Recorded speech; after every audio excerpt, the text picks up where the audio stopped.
What is up, Druids of Azeroth? My name is Remy, and this is another gold making video for World of Warcraft Classic Season of Discovery. This is a pretty well known thing, but I wanted to reiterate it because a lot of people are fighting me and sending me dirty, nasty messages about making gold making videos and revealing all of the best spots, even though I haven't really made that many of the videos, but I see the comments in a lot of other creators' comment sections as well. So I just kind of wanted to discuss it a little bit, but making gold is highly contentious right now. Everybody's trying to get up to 100 gold or whatever it is with the discount to get to your mount once you hit level 40. And since there's not a ton left to do if you've already leveled up your primary character and you are you're farming up maybe a second or third character, the alts are really easy and fast to level up since the level band caps at 25. Really all you can do right now is make some gold. And I wanted to show you this example, and I'm sure you're well aware of this, but once you're at level cap, instead of XP, quests will actually give you gold. And this isn't a lot of gold, but you can do a lot of these quests really quickly, especially as you get closer to level 25. You start collecting them but not turning them in.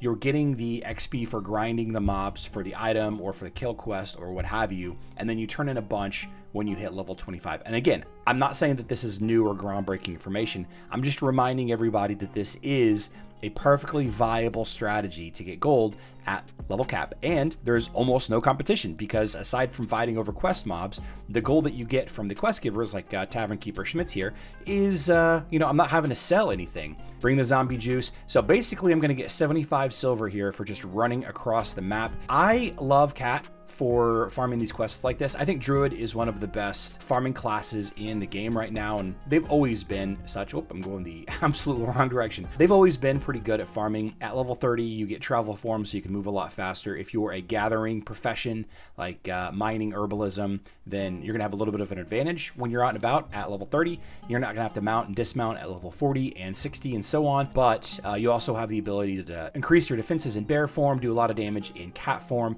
and self-heal in regular form. But this ability right here, Sunfire, tags enemies and it's an instant cast, and it hits like a truck once you're somewhat geared from BFD or from BOE stuff or greens or what have you. Obviously mage is going to be the better class if you're trying to grind a bunch of mobs at once. Different farming style, but mage is the king of AoE right now. So if you have a druid and you're not sure what to do with them, you've already done your BFD lockout for the week or the past 3 days or whatever, then maybe consider going and doing some quests. Now here on screen is a Wikipedia page showing level brackets of various zones. You can see that the blue is for Alliance and the red is for Horde. There are going to be a ton of quests at the top end of Darkshore, Lochmadan, Silverpine, and Westfall that you'll still be able to do at level 25 and get some gold for. Not a lot, but they should go very fast.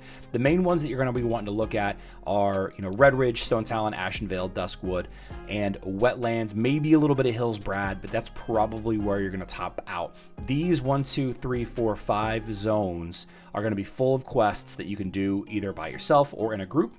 Get a buddy and do some of these tasks together. Like I said, it's relatively uncontested aside from actually fighting the mobs themselves. The gold per hour is really going to depend on where you focus and if you have a group or not and your luck for drop rates and all of that, but you can easily get 20 to 30 gold per hour. I would expect probably 10 gold per hour depending on how thin quests you have left. Now the big problem with this strategy, of course, is that once you hit the phase 2 here in a couple of weeks and the level cap is raised to 40, you're going to be incredibly quest starved. You're going to have to find a way to get back to an area that has some quests. Taking a look here, level 30-ish, level 30 to 40. That means that, maybe 5 levels you're going to have to grind, but, I would just grind dungeons, find a dungeon group, try out an alternate spec. I know that a lot of classes have alt specs. There's going to be new runes released in phase 2 that's going to augment those specs, I believe. So if you're a druid, you're already capable of doing all of the roles already. Maybe try tanking out, maybe try, resto for a little bit. If you're a mage, maybe try healer, and, rogue, try tank, so on and so forth. Grinding at level 25 in the stockades, or maybe RFK for some of those world drops, even though they'll be less good once the level band increases to 40. That's going to be how you catch back up and get back to the point that you can actually do some quests and are not terribly quest starved. So again, this isn't new or groundbreaking stuff, but it is just a quick reminder as, you know, if you're sitting around trying to figure out what to do, maybe you're watching some YouTube and Netflix, maybe you're just waiting for a BFD reset, maybe you're waiting for the BFD group in an hour to start, just run around, do some quests in these quest zones and, you know, get some free gold. No listing on the auction house, barely any fighting over mobs. So that's it, just a little bit of running around, bring the bottle of zombie juice, 75 silver. And now look at this next quest, bring 7 ghoul ribs and bring them back to Abercrombie at gold and 21 silver.